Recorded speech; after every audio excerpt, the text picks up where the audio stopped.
ગઢમાં તો મારે આવવું હતું, પણ મારા આવા હાલ જોઈને તમારા સિપાહીભાઈએ મને ગઢમાં ન આવવા દીધો. પણ તમારી આવી દશા એને કદાચ તમને ઓળખવામાં ભૂલ કરી હશે. તમારા આવા હાલ શું થયું? લ્યો આ સંદેશો તમારા બેને લખી આપ્યો છે અને તમારી પાસે મને મોકલ્યો છે. આમાં બધી વાત વિસ્તારથી લખી છે. સંદેશો બેન જાહલનો?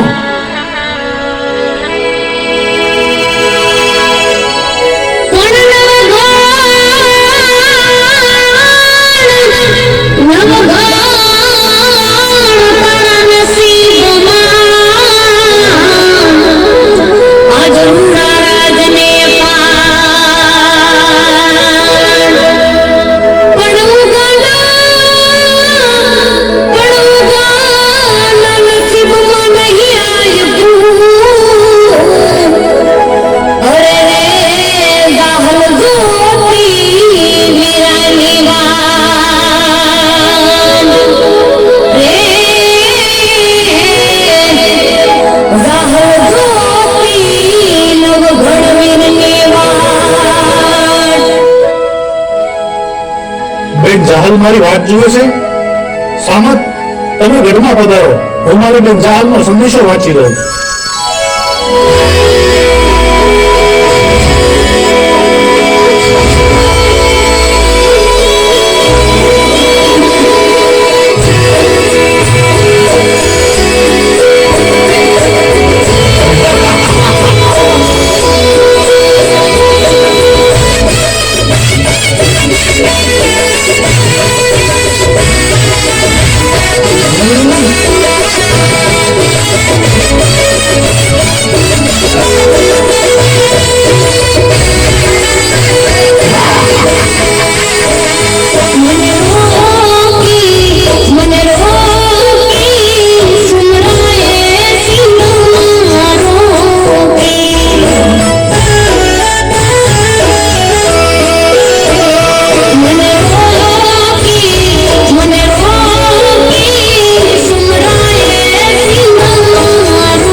સુમરાએ બેન જાહલને રોકી. વિપત વેળાએ જાહલ વાતો મારી જોતી. અરે સામત, આ મારી બેન જાહલ શું લખે છે?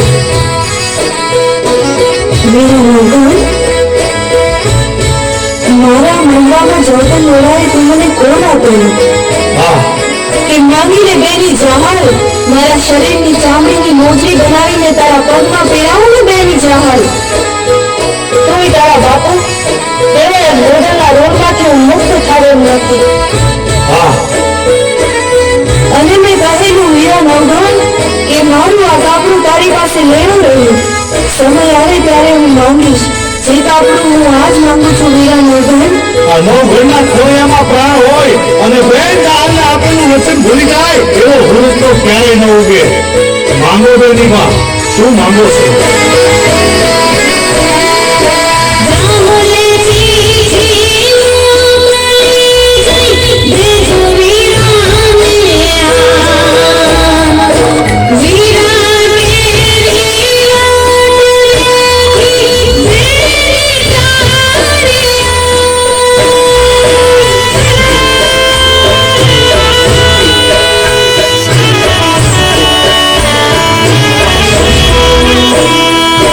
જા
નવઘણનું રાજ હાલતું હોય અને સિંધના અમીર સુમરાવાની તાકાત નથી કે સોટની ધરતી પર પગ મૂકી અને બેન દીકરીનો પાલો પકડી શકે. પણ આ જાળમાં એવું તે શું બન્યું કે તમારે આ સોટ મલક મૂકી અને સિંધમાં જવું પડે?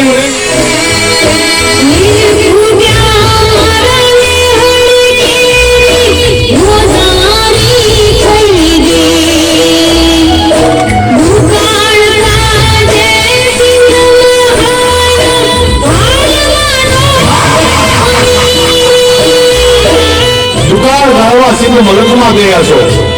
બેનીબા, તમારા ભાઈ નવઘણને યાદ ન કરો બેનીબા?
તમારે આ સોચ મલક મૂકી અને સિંધ મલકમાં જવું પડે તો આ નવઘણ માટે શરમની વાત કહેવાય બેનીબા.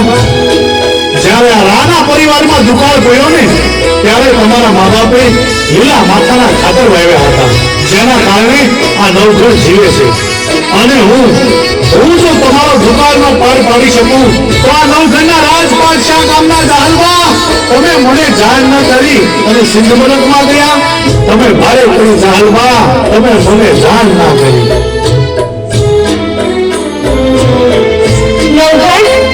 આજે હું આ સંદેશો તને એટલા માટે લખું છું કે આજે મારો ભાઈ ઉભો જીવતો નથી, પણ જ્યારે એ જીવતો હતો ને ત્યારે રાજના સિપાહીઓ તને મારાથી લેવા આવ્યા હતા.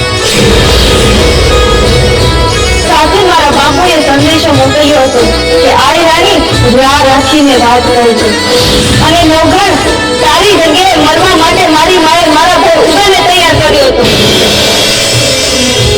મારી માને રડતી જોઈ મારો નાનો ભાઈ ગોઠણ જવો પણ મરદનો દીકરો હો એ બી મારી માને કીધું તું કે માં રડતી નહીં, ચાલી રહી જા.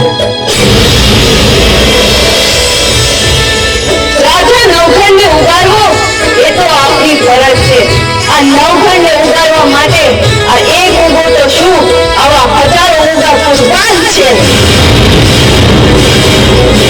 વિચાર કરી લે નવઘણ, તું તો અમારા આશરે હતો, છતાંય મને બચાવવા માટે મારો ભાઈ ઉભો પોતાનું મસ્તક કપાવી નાખતો હોય તો હું તો એની સગી બેન છું. મને બચાવવા માટે તો એ આખું સિંહ સંભળાવી નાખે. આટલું બધું લખવાની જરૂર આ નવઘણને ના હોય જાણવા? હા, અરે તમે તો એવા માવતરની દીકરી છો, એવા વીર પુરુષ ભાઈની બહેન છો, જેનું ગૌરવ માત્ર અહીં સમાજ નહીં પણ 18 વરણ લઈ શકે. હા, હું જાણું છું કે 100 જ્યાંની આહિરની દીકરીની ચૂંટણી ઉપર કોઈ નરાધમ પાપી માણસ બીજો દાગ ન લગાવી શકે, પછી ભલે એ સિંધનો સુમરો હોય. ભાઈ ઉગાડું બલિદાન મિથ્યા નહીં જાય. આ નવઘણ હજી જીવે છે.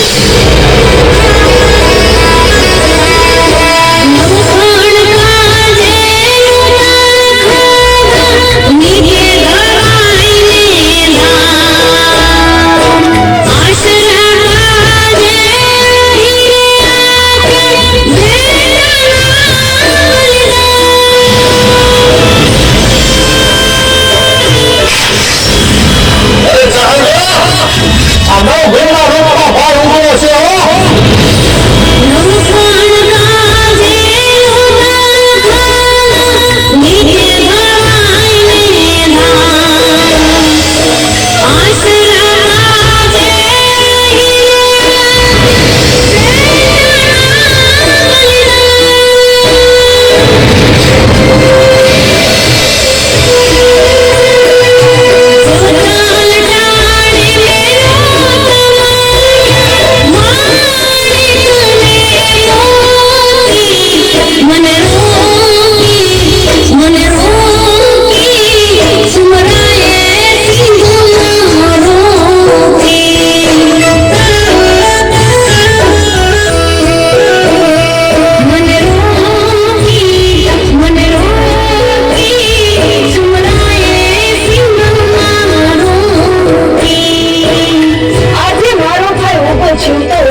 મને કેવું પડે છે.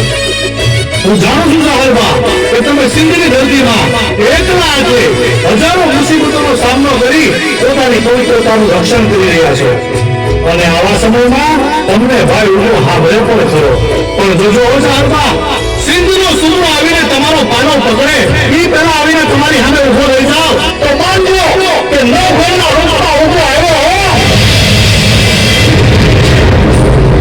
પણ તું એમ ના માનતો હો કે હું તારી પાસે મારી આબરૂની ભીખ માંગુ છું.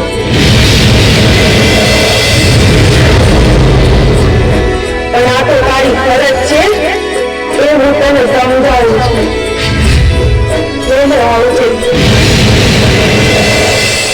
હે ભગવાન ગિરનાર હે મુરલીધર મહારાજ મારી બેન જાનને થોડી હિંમત આપજો કારણ કે આ સોઠ મુલકમાંથી હું સિંધ મુલકમાં બેન જહાલની વારે જાઉં એટલામાં મારે આગળ 12 ગામનો ખારો સમુદ્ર આવે છે એ સમુદ્ર પાર કરવામાં મારે કદાચ મોડું પણ થાય અને બેન જહાલની ધીરજ ખૂટી જાય અને કાંઈ અચૂકતું પગલું ભરે અને જો જીવ કાઢી નાખે તો આ નવઘણના કપાળમાં કલંકની કાળી ગીરી લાગી જાય એટલા માટે ભરવા ગિરનાર જીવનમાં પહેલી વાર તમને એટલું વિનવું છું કે બેન જહાલને થોડી હિંમત આપજો હું આવું છું બેન જહાલ તારી વારે આવું છું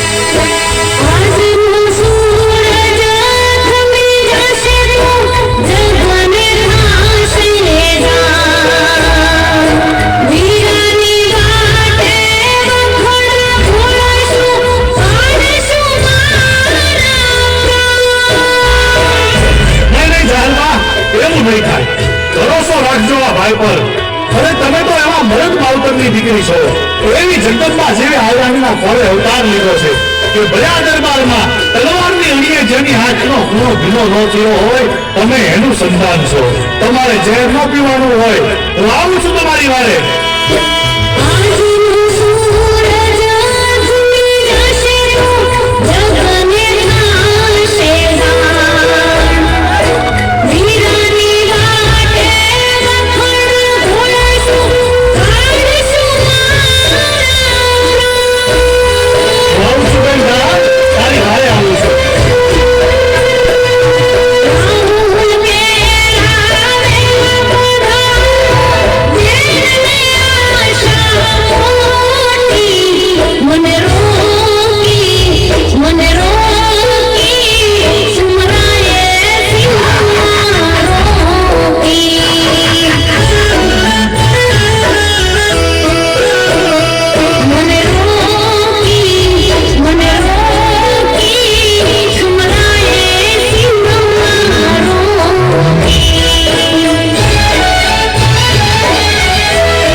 છે